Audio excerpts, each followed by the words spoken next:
galera, tudo bem com vocês? Sejam bem-vindos ao canal Eletrônica Fácil. Meu nome é Rodolfo e hoje nós vamos gravar a parte 2 da videoaula sobre os transistores do tipo MOSFET. Transistores de efeito de campo, metal óxido semicondutor, ok? Transistor de potência super usado no mundo da eletroeletrônica, cargas de alta potência e infinidade de circuitos eletroeletrônicos, ok? Beleza, a parte 1 se encontra disponível nesse lado aqui, tá? Vou colocar aqui o vídeo para vocês. Se vocês ainda não assistiram a parte 1, assista essa parte antes de vir para a parte 2 para que você possa entender melhor ainda, tá? Então vamos lá. Pessoal, chave eletrônica, você lembra do quê? Uma chave é algo que abre e fecha. Beleza. Um transistor funcionando como chave quer dizer o quê? Que a hora ele vai fechar ligando uma carga, uma lâmpada, um motor, um LED, etc. A hora ele vai abrir. Beleza, mas como que ele abre e fecha para ativar ou desativar a carga? Fácil, vamos entender. O bipolar NPN funcionava como? Quando a gente colocava uma corrente de base IB, ela se multiplicava pelo ganho, beta, que você olhava no datasheet, ok? Multiplicando vai dar a corrente de quem? Da carga, que é o IC, corrente de coletor, tá bom? Beleza, então a pergunta é, quem que determinava o valor da corrente de coletor? Era a corrente de base vezes o ganho. Então quanto maior a corrente na base, maior a corrente do coletor. Se eu diminuo esse valor aqui, eu diminuo esse também. Beleza? Tranquilo? Se eu tivesse uma corrente legal aqui, transistor chave fechada, eu ligava a carga. Se a corrente aqui fosse muito baixa, ou zero, chave aberta, desliga a carga, tudo bem? Então quem controlava aqui a corrente de coletor era a corrente de base, ou seja, quem dizia se ele estava aberto ou fechado, ligando ou desligando a carga, era a corrente de base. Ou seja, o controle do transistor bipolar comum era por corrente na base, tá?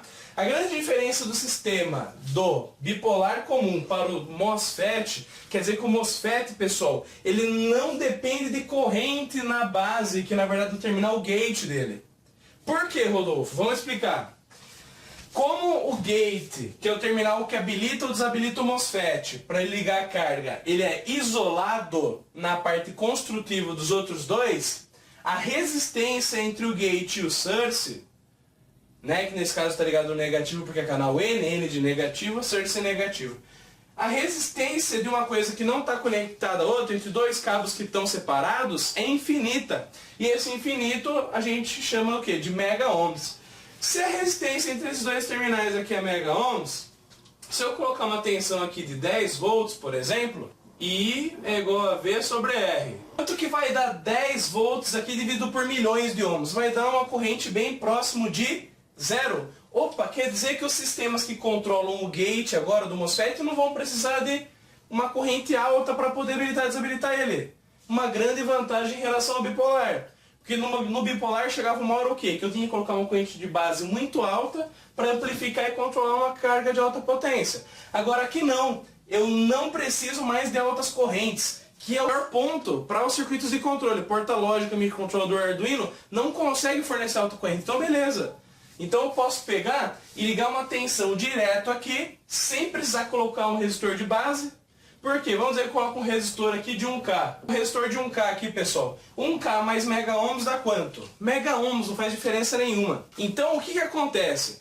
Para a gente habilitar ou desabilitar a carga agora, quem manda isso é essa tensão chamada VGS. O que é a tensão VGS? A tensão entre o gate e o source. Beleza. E como que isso aí funciona? Vamos entender. Quanto maior for essa tensão VGS, maior é a abertura do canal para que circule uma corrente da carga.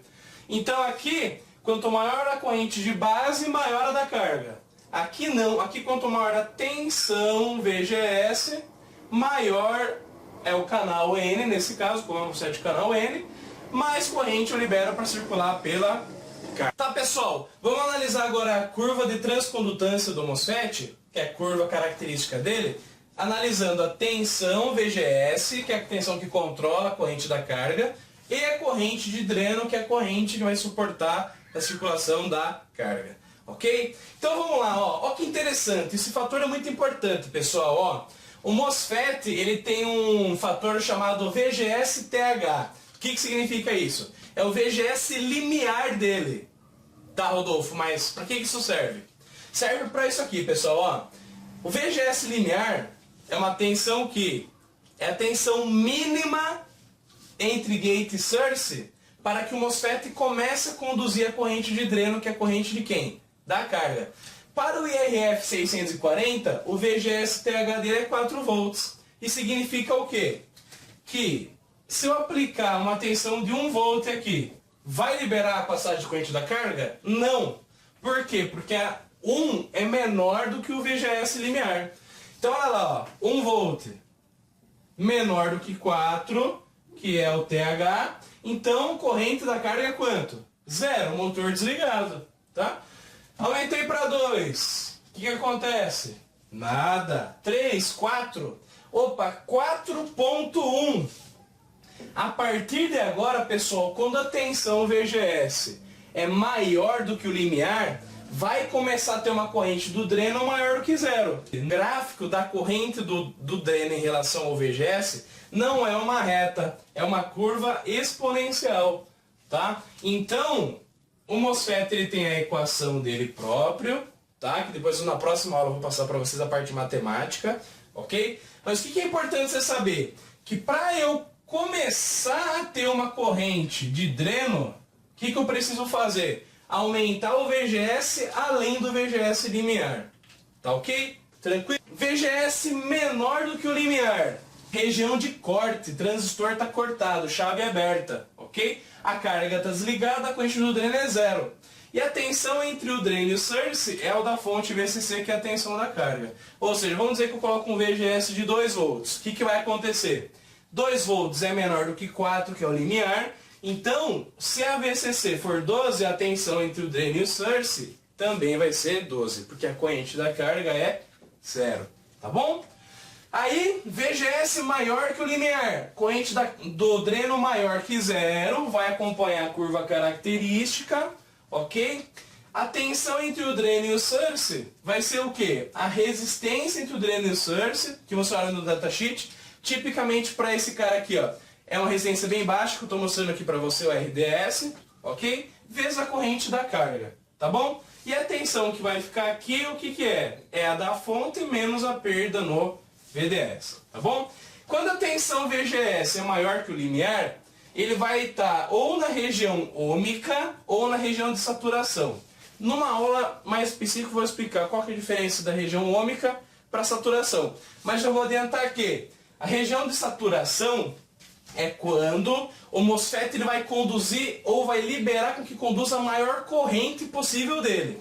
Qual corrente é essa? Aí, que significa isso? IDSS é corrente máxima de saturação do MOSFET, tá? Quando eu pego o VGS e coloco o parâmetro VGS on, quer dizer o quê? Que nesse caso o VGS on seria 10 volts. Quando eu coloco 10 volts aqui, ó, no VGS, eu libero a corrente máxima do dreno possível, que nesse caso é quanto a corrente máxima do dreno? 16 amperes, tá?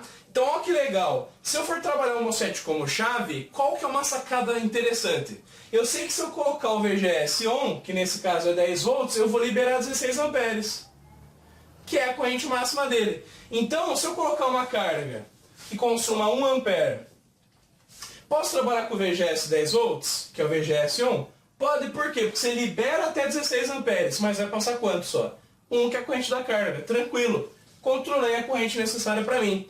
Vamos dizer que eu trabalho com uma carga agora de 10 amperes, pessoal, um motor de 10 amperes. Se eu colocar um VGS de 10 volts, vai habilitar a corrente da carga? Vai, porque eu liberei 16, que é a corrente IDSS, que é a máxima, mas eu vou consumir só 10, que é a corrente do motor. É como se eu colocasse abrisse um cano, né, colocasse um cano um diâmetro muito grande e passasse pouca água. Liberei. É mais fácil que eu colocar um cano menor e colocar muito água para passar por ele. É a mesma coisa, tá? Então qual que é a sacada, pessoal? Seguinte, vou passar um macete para vocês. Quando vocês trabalharem com MOSFET, como chave, procura o VGS on, tá? E aí, quando vocês forem acionar ou desacionar a carga, trabalha com esse VGS on, porque daí você, quando colocar o VGS on nele, você vai estar liberando a corrente máxima do dreno, e aí você não vai precisar se preocupar, por exemplo, mas se eu colocar aqui 7 volts, será que vai dar uma corrente de dreno boa para mim? Pô, pode ser que aqui libere só 3 amperes. E aí? Será que vai funcionar o sistema corretamente? Tá? Pessoal, para fechar então essa aula número 2, ó que sistema fantástico para vocês entenderem, ó. Tem uma porta lógica inversora CMOS, ok? Que está com código 40106 e trabalha com uma tensão de alimentação de até 15 volts, 18 volts, ok? Beleza? Se eu tô com a chave aberta, resistor de 10K me manda nível 0 aqui, porta lógica inverte nível 1. Quanto que é o nível 1 dela se ela está alimentada com 10 volts? 10 volts. 10 volts vem no gate, VGS 10 ou VGS 1, que libera a corrente máxima dele. Como a corrente do motor é 10 A, motor ligado 10 A, tranquilo. Se eu acionar a chave aqui agora, qual que é a tensão que vai para a porta? 10 volts, nível 1. Nível 1 inverte 0. 0 é quantos volts, pessoal? É alimentação negativa. 0 volts. 0 é menor que o VGS limiar, que é 4. Se é menor que o limiar, transistor funciona como chave aberta agora, desligando a carga. Estou trabalhando ele como chave hora aberta, hora fechada. Ok? Pessoal, espero que vocês tenham entendido. Aqui tem um outro link agora para vocês terem aula 3, tá? Que provavelmente vai sair daqui a alguns instantes. Beleza? Vai falando sobre a parte estrutural, região de saturação, ômica e corte. Falando um pouco sobre a amplificação do MOSFET nos sistemas eletroeletrônicos também, ok? Se inscrevam no nosso canal clicando no botão inscrever que está aqui, beleza? Acesse nossa página no Facebook, vote na nossa enquete para você ganhar uma camiseta eletrônica fácil, ok? Nós vamos sortear 5 camisetas dia 31 de janeiro. Clica aqui ou segue o link nos nossos comentários, na descrição do vídeo, para que vocês possam acessar, participar das nossas atualizações no Facebook, Twitter e nas redes sociais também, beleza? Não deixe de participar. Deixe seu comentário, dúvida e pergunta e sempre interaja com a gente, porque é isso que a gente faz. Ajudar vocês no máximo que a gente conseguir para sempre que a gente puder, ok?